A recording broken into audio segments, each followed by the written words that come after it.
தமிழ் உறவுகள் அனைவருக்கும் என் நெஞ்சு நிறைந்த வணக்கத்தை நான் தெரிவித்துக் கொள்கின்றேன்.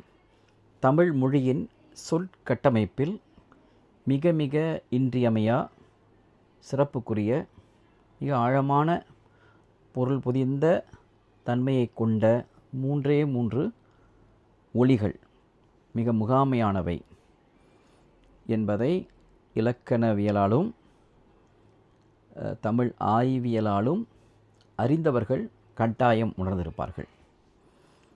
இந்த 3 ஒலிகளையும் தொடக்க கல்வி முதல் இடைநிலைப்பள்ளி பல்கலைக்கழகம் வரை மாணவர்கள் பயின்று கட்டாயம் தெரிந்திருப்பார்கள். அனைவருக்குமே தெரியும். அந்த 3 ஒலிகள் வேறு எவையும் அல்ல. அ இ உ எனும் சொல்லும் மாத்திரத்திலேயே உங்களுக்கு பட்டென்று தெரிகின்ற ஒலி சுட்டொலி, சுட்டெழுத்துக்கள் என்று சொல்வார்கள். எழுத்துகள் என்று சொன்னாலே அது ஒலி என்று தான் அதனுடைய இன்னொரு பொருள் தரும். அதாவது தொல்காப்பியம் சொல்வது போல உந்தி முதலாக அது எழுகின்ற ஒன்று, அது கருத்தாக உள்ளத்தில் அது எண்ண பெற்று சிந்திக்க பெற்று பிறகு தொண்டை குரல் வளை, பிறகு மேல்நா, அன்னம், உதடு, நா இவையெல்லாம் அதில் வினையுற்று செயல்பட்டு சொல்லாக வெளிவருகின்றது. எனவே இந்த ஒலியில் 3 ஒலி மிக மிக முகாமையான ஒலிகள். இந்த 3 ஒலிகள் ஆ இ உ.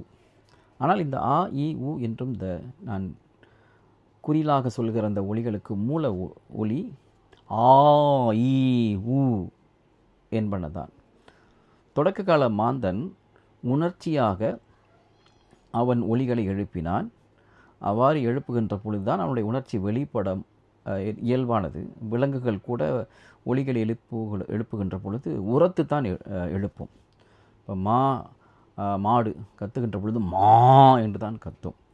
எனவே உரத்து எழுப்புகின்ற ஒலிகளாக தான் அவை இருக்கும். எனவே மாந்தனுக்கும் உணர்ச்சி ஒலிகள் தான், அது உரத்து எழுப்புகின்ற நெடிலாக எழுப்பக்கூடிய உணர்ச்சி ஒலிகள் தான் அடிப்படையாக இருந்தன. மாந்தனம் இந்த விலங்கு நிலையிலிருந்து வந்தவன் தான். எனவே அந்த அடிப்படையில் ஆ இ உ என்ற இந்த 3ம் எப்படி பிறந்தன, ஏன் பிறந்தன, அவற்றுக்கான பொருள் என்ன என்பதை அறிவதுதான் இன்றைய விளக்கம். ஆ இ உ என்று சொல்லுகிற பொழுதே உணர்ச்சி ஒலி என்று நான் குறிப்பிட்டேன். இவையே 3 அடிப்படையான மூல ஒலிகள். இந்த மூல ஒலிகள் என்றே அதாவது 12 உயிரெழுத்துகளும் தோன்றின என்று ஆய்வாளர்கள் குறிப்பிடுவார்கள். இந்த மூல ஒலியினின்றே பல்லாயிரக்கணக்கான தமிழ் சொற்களும் உருவாக்கின என்று நம்முடைய மொழிஞாயிறு ஞா தேவனைய பாவாணர் குறிப்பிடுவார்.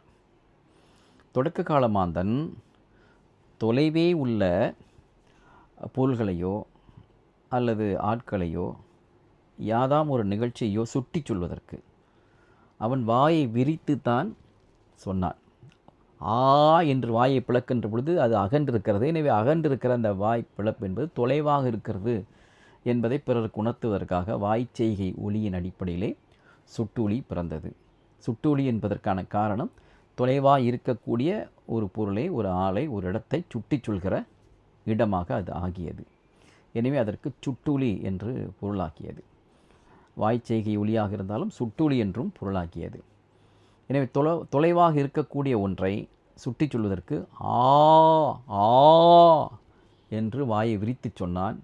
எனவே இது தொலைவாக இருக்கக்கூடிய ஒன்றை சொல்லிய காரணத்தால் இதற்கு சேய்மை சுட்டு என்று பெயர். அதே வாயை சற்று உதடை கீழே குறுக்கி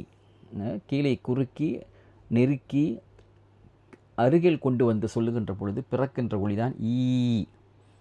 ஈ என்ற அந்த ஒலி பிறக்கின்ற பொழுது அது உதடு அருகில் இருக்கும், விரிந்திருக்காது. எனவே அருகு, பக்கம் என்ற பொருளை அது உணர்த்தி பக்கத்தில் இருக்கக்கூடிய ஒன்றை சுட்டி சொல்வதற்கு அந்த உணர்ச்சி ஒலி பயன்பட்டது.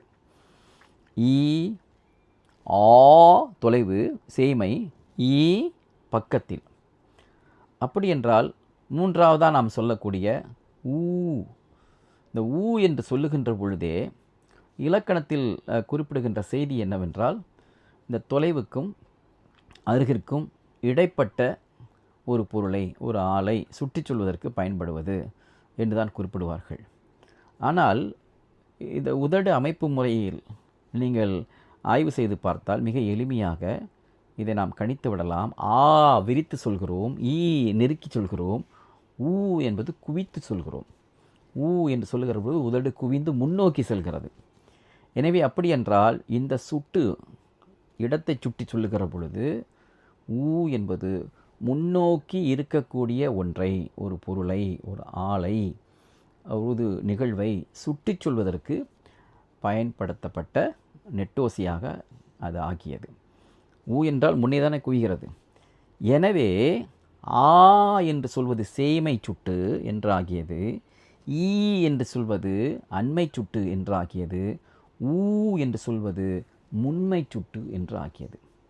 இப்படித்தான் இதற்கு பெயர் வைக்க வேண்டும். அதன் அடிப்படையிலே தான் ஆ அ என குறுங்கி, ஆ ஆது ஆவன் என்றெல்லாம் அது குறுகி அது அக்ரணி பொருள், அவன் உயர்தனை பொருள், அவள் உயர்தனை பொருளும் பெண்பால், அவன் உயர்தனை பொருளும் ஆண்பால், அவர் மதிப்பு பன்மை.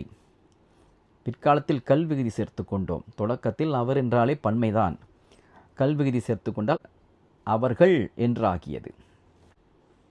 அதே போல ஈ, இது, இவன், இவள், இவர் என்றாகியது. அதே போலத்தான் உது, உவன், உவள் என்றாகியது. உது, உவன், உவள், உது, உவன், உவள் என்று சொல்கிற பொழுது இந்த வழக்கினை குறிப்பாக தமிழ்நாட்டு வழிவந்த மக்கள் இயல்பான பயன்பாட்டில் அவர்கள் பயன்படுத்துவதில்லை. ஆனால் இலக்கண குறிப்புகளில், இலக்கணத்தில், தமிழ் இலக்கணத்தில் இந்த உது, உவன், உவள் என்ற இந்த சுட்டு ஒளியும் பெயரும் குறிப்பிடப்படுகின்றன. இதனை ஈழத்தமிழர்கள் வழக்காற்றில் பயன்படுத்துகிறார்கள். உது எங்கே, உவன் எங்கே, உவள் யார் என்பார்கள். எனவே இந்த வழக்கு பயன்பாட்டில் மக்கள் வழக்காக இருப்பது தமிழீழ மக்களுடைய வழக்கிலே பயன்பாட்டில் இருக்கிறது.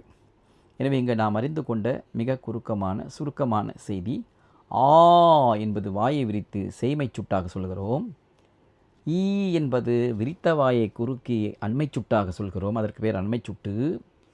இவன், இவள் இது, அவன், அவள் அது சேய்மை சுட்டு, இது அண்மை சுட்டு. உவன், உவள், உது, ஊ என்பது முன்மை சுட்டு. எனவே இன்று நாம் இந்த சுட்டொலிகள் எவ்வாறு பிறந்தன, உணர்ச்சொலிகளால், மாந்தன் எழுப்பிய உணர்ச்சொலிகளால் அவை எழுப்ப பெற்றன. அந்த உணர்ச்சி ஒலிகளே இடம் நோக்கி சுட்டி சொல்வதற்கு பயன்படுத்த பெற்றன. அதே அந்த உணர்ச்சி ஒலிகள் பல்லாயிரக்கணக்கான சொற்கள் உருவாகுவதற்கு மூல கரணியமாய் அமைந்தன. இவற்றெல்லாம் அறிவாளர்கள் பெருமக்கள் ஆய்ந்து சொல்லிய உண்மையை நான் இங்கு சுருக்கமாக உங்களுக்கு விளக்கினேன். மீண்டும் ஒரு வாய்ப்பு வருகின்ற பொழுது சந்திப்போம். அனைவருக்கும் நன்றி, வணக்கம், வாழ்க வளர்க.